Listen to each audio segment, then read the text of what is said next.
परिचय। सर, हम आव्यूह के सिद्धांत को कहाँ लागू करते हैं?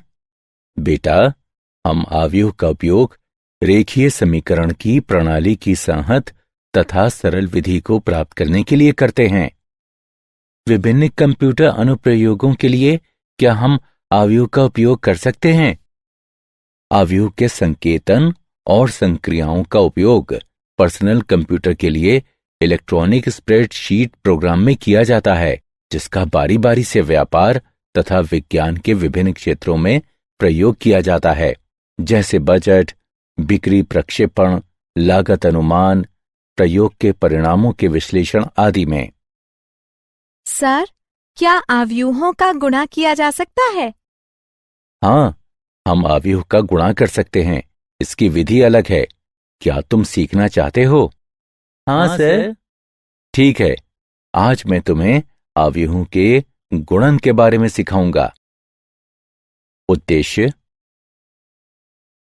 इस पाठ के अंत में आप निम्न करने में सक्षम हो जाएंगे।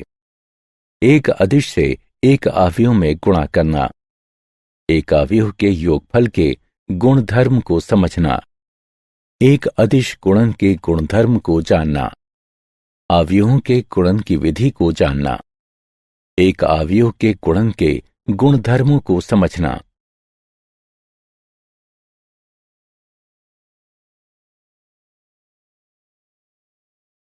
एक अदिश से एक आव्यूह का गुणन। आव्यूह के गुणन के दो प्रकार होते हैं, अदिश गुणन तथा आव्यूह गुणन। अदिश गुणन आसान है। हम बस एक नियत संख्या लेते हैं जिसे एक अदिश कहा जाता है तथा उसका गुणन आव्यूह की प्रत्येक प्रविष्टि से करते हैं। दिए गए आव्यूह ए के लिए 2a ज्ञात कीजिए। 2a ज्ञात करने के लिए प्रथम अदिश गुणन करने के लिए हम सिर्फ 1 2 का गुणा आव्यूह में प्रत्येक प्रविष्टि से करते हैं। अतः उत्तर निम्न है। आव्यूह का ऋण आव्यूह। आव्यूह के ऋण आव्यूह को घटा a से निरूपित किया जाता है। हम निरूपित करते हैं घटा a बराबर घटा 1a। आव्यूह के योगफल के गुणधर्म। वास्तविक संख्याओं के लिए योगफल के आधारभूत गुणधर्म आव्यूह के लिए भी सत्य है। मान लीजिए कि a, b तथा c m गुणा n आव्यूह हों, तब 1 a जमा b बराबर b जमा a, जो कि क्रम विनिमय का गुणधर्म है। 2 सहचर्य गुणधर्म है a जमा b जमा c बराबर a जमा b जमा c। 3 योग का तत्समक। 1 m गुणा n आव्यूह o इस तरह है कि a जमा o बराबर a। 4 योग का प्रतिलोम। किसी m गुणा n आव्यूह a के लिए एक m गुणा n आव्यूह b घटा a कहा जाता है। इस तरह है कि a जमा b बराबर o।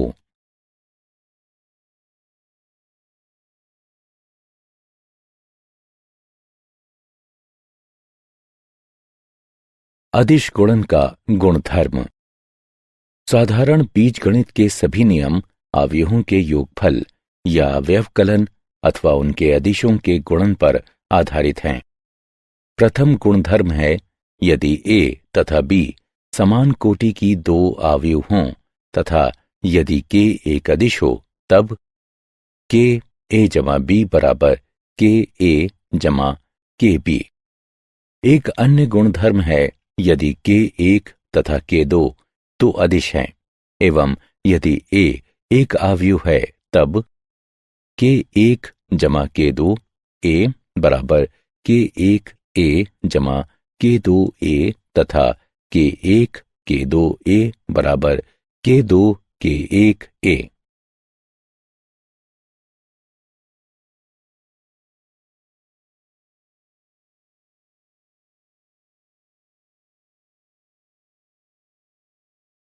आव्यूहों का गुणनफल। हम 2 आव्यूहों का गुणा कर सकते हैं यदि और केवल यदि प्रथम आव्यूह के स्तंभों की संख्या द्वितीय आव्यूह की पंक्तियों की संख्या के बराबर हो, अन्यथा दो आव्यूहों का गुणन अपरिभाषित होता है। आव्यूह के गुणन की कोटि है प्रथम आव्यूह की पंक्ति गुणा द्वितीय आव्यूह का स्तंभ।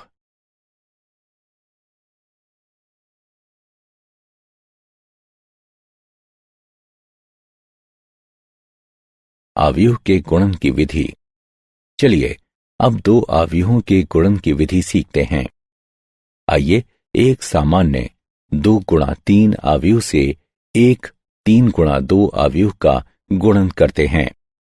उत्तर 1 2 गुणा 2 आव्यूह होगा। हम क्रमशः अवयवों को जोड़ते और गुणा करते हैं। हम प्रथम आव्यूह की पहली पंक्ति लेते हैं, द्वितीय आव्यूह के प्रथम स्तंभ में एक एक अवयव में बारी बारी से नीचे की ओर गुणा करते हैं। हम परिणामी गुणन को जोड़ते हैं। हमारा उत्तर आव्यूह में स्थिति A11 बाएं शीर्ष में रखा जाता है। हम प्रथम आव्यूह की पहली पंक्ति तथा द्वितीय आव्यूह के दूसरे स्तंभ के लिए यही प्रक्रिया करते हैं। परिणाम को A12 स्थिति में रखा जाता है। अब प्रथम आव्यूह की दूसरी पंक्ति के लिए तथा द्वितीय आव्यूह की पहली पंक्ति के लिए करते हैं। परिणाम को A21 स्थिति में रखा जाता है। अंत में हम प्रथम आव्यूह की दूसरी पंक्ति तथा द्वितीय आव्यूह के दूसरे स्तंभ के लिए करते हैं। परिणाम को A22 स्थिति में रखा जाता है। अतः हमारी दो आव्यूहों के गुणन का परिणाम इस प्रकार है। उदाहरण, दो आव्यूह दिए गए हैं। निर्णय लीजिए कि किस आव्यूह के गुणन AB अथवा BA को परिभाषित किया गया है तथा उसका आकलन कीजिए। चूंकि A 2 गुणा 3 है तथा B 3 गुणा 4 है, उस क्रम में गुणन AB परिभाषित है तथा गुणन आव्यूह AB का परिणाम होगा 2 गुणा 4। गुणन BA अपरिभाषित है, क्योंकि पहले गुणनखंड B में 4 स्तंभ हैं, किंतु द्वितीय गुणनखंड A में केवल 2 पंक्तियां हैं। गुणन को परिभाषित करने के लिए प्रथम आव्यूह के स्तंभों की संख्या द्वितीय आव्यूह की पंक्ति की संख्या से मेल खानी चाहिए। हल, A में पंक्ति 1 तथा B में स्तंभ 1 का डॉट गुणन लेने पर AB में 1 प्रविष्टि मिलती है। AB में 1 प्रविष्टि 1 है। A में पंक्ति 1 तथा B में स्तंभ 2 का डॉट गुणन AB में 1 प्रविष्टि देता है। A में पंक्ति 1 तथा B में स्तंभ 3 का डॉट गुणन AB में 1 प्रविष्टि देता है। A में पंक्ति 1 तथा B में स्तंभ 4 का डॉट गुणन लेकर गुणन की पहली पंक्ति को पूर्ण किया जा चुका है, जो AB में 1 प्रविष्टि देता है। अब AB की द्वितीय पंक्ति के लिए A में पंक्ति 2 तथा B में स्तंभ 1 का डॉट गुणन AB में 1 प्रविष्टि देता है तथा A में पंक्ति 2 तथा B में स्तंभ 2 का डॉट गुणन AB में 2 प्रविष्टि देता है। अंत में B में स्तंभ 3 और 4 के साथ A में पंक्ति 2 का डॉट गुणन लेने पर AB में क्रमशः 2 3 तथा 2 4 प्रविष्टि प्राप्त होती है। अतएव AB को हल किया जा सकता है। पंक्ति अनुसार पहली पंक्ति 1 3 घटा 2 घटा 2, दूसरी पंक्ति घटा 10 11 घटा 10 19।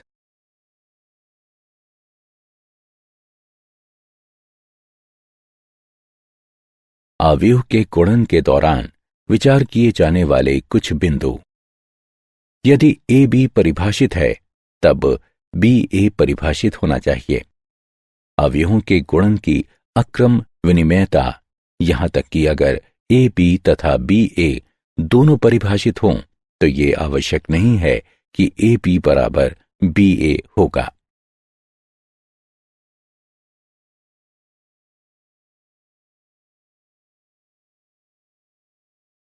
अवयवों के गुणन के गुणधर्म। अवयव का गुणन सहचर्य होता है।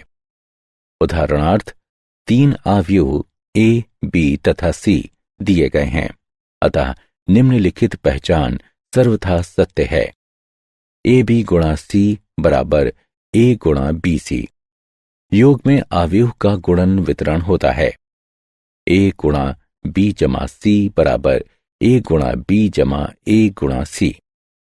गुणक पहचान का अस्तित्व। प्रत्येक वर्ग अवयव ए के लिए समान कोटि की एक तत्समक अवयव अस्तित्व में इस तरह है कि आई ए बराबर ए आई बराबर ए। उदाहरण, x तथा y ज्ञात कीजिए। यदि x जमा y बराबर है, अवयव पंक्ति अनुसार पहली पंक्ति 7 0, दूसरी पंक्ति 2 5 के तथा x घटा y बराबर है अवयव पंक्ति अनुसार पहली पंक्ति 3 0, दूसरी पंक्ति 0 3 के। हल x जमा y तथा x घटा y दिया गया है। इसे 1 तथा 2 के रूप में चिन्हित कीजिए। अब समीकरण 1 तथा 2 को जोड़ते हैं। हमें प्राप्त होता है 2x बराबर अवयव पंक्ति अनुसार पहली पंक्ति 10 0, दूसरी पंक्ति 2 8। इसलिए x बराबर है अवयव पंक्ति अनुसार पहली पंक्ति 5 0, दूसरी पंक्ति 1 4। अब x जमा y में x का मान रखने पर तथा हल करने पर हमें प्राप्त होता है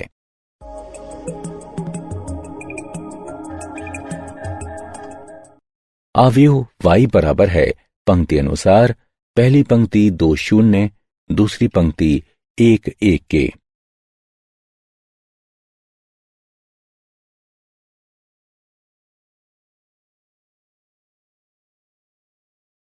क्या आप जानते हैं, अवयव का उपयोग सामान्यतः लंबे समीकरण को हल करने के लिए बीजगणित में किया जाता है। चरों जैसे कि x तथा y लिए गए हैं तथा संख्याओं के वर्ग या आयताकार ग्रिड बनाने के लिए परिणामी संख्याओं को पंक्ति एवं स्तंभों में व्यवस्थित किया गया है। प्रश्नों को और अधिक सहजता से हल करने के लिए इन संख्याओं की गणना की जाती है।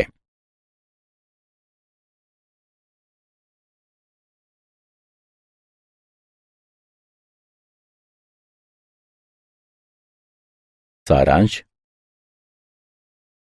आइए हमने जो कुछ सीखा है उसे संक्षेप में दोहराएं।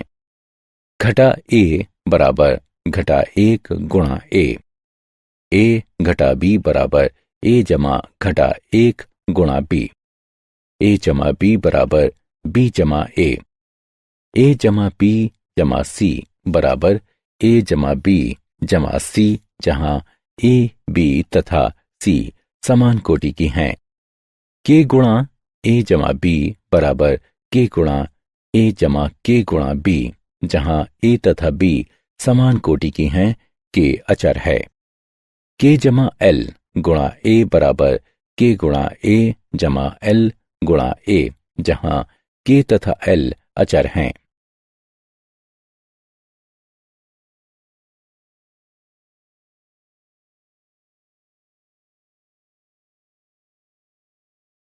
हम 2 अवयवों का गुणा कर सकते हैं यदि और केवल यदि पहले अवयव के स्तंभों की संख्या दूसरे अवयव की पंक्तियों की संख्या के बराबर हो।